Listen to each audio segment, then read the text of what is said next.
The Hindu editorial dictation. 5 seconds. Comments. Terrorizing dissent. H.C. bail orders are an indictment of attempt to portray Delhi protests as terrorist acts.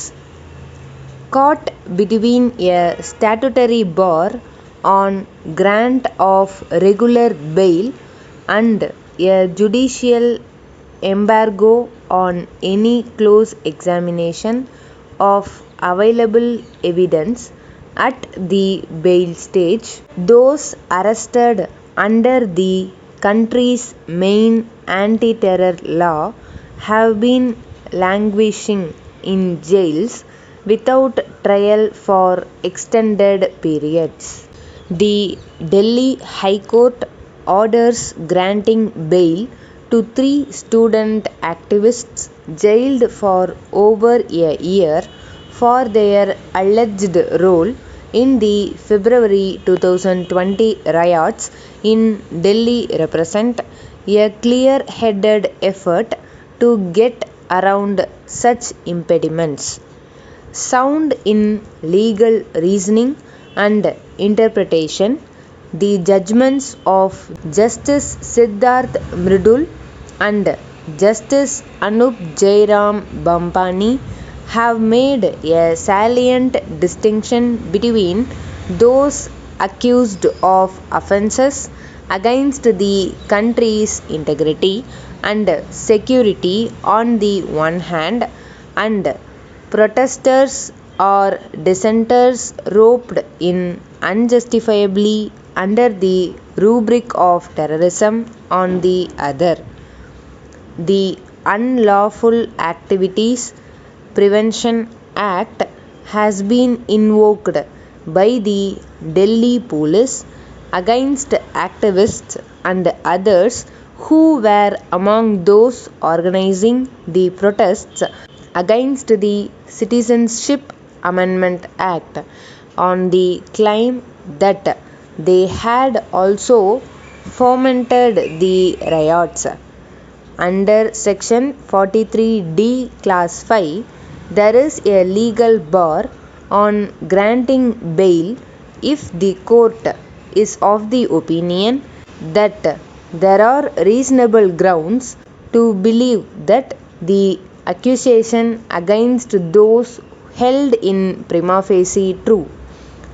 Adding to this onerous burden on the accused to demonstrate to the court that the accusation is untrue is a 2019 Supreme Court judgment that bars a detailed analysis of the evidence at the bail stage and rules that bail can be denied on the broad probabilities of the case.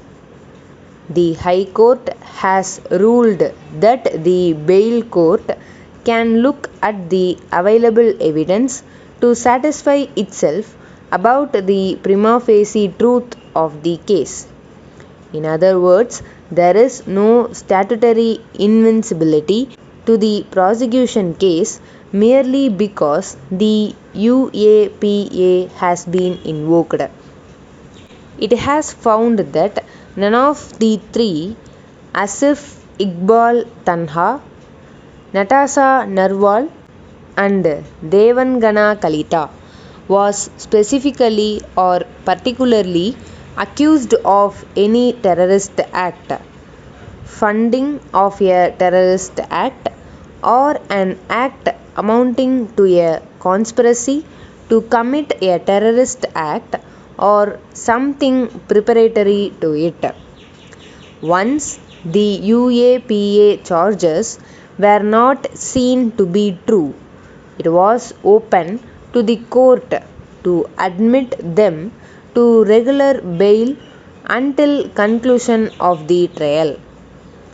Further, with 740 witnesses cited, there is no scope for early conclusion of the trial. riots are matters concerning public order and not the security of the state.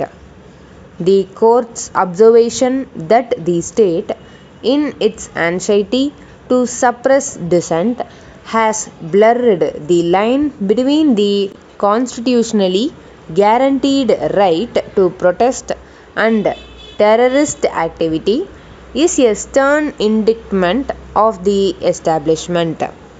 The Delhi police has gone to the Supreme Court on appeal against the verdict, possibly in the fear that the ruling may foil its design to paint protesters as terrorists. If the High Court's approach to grant of bail is upheld, it would help secure the liberty of other dissenters held under the UAPA elsewhere without sufficient basis.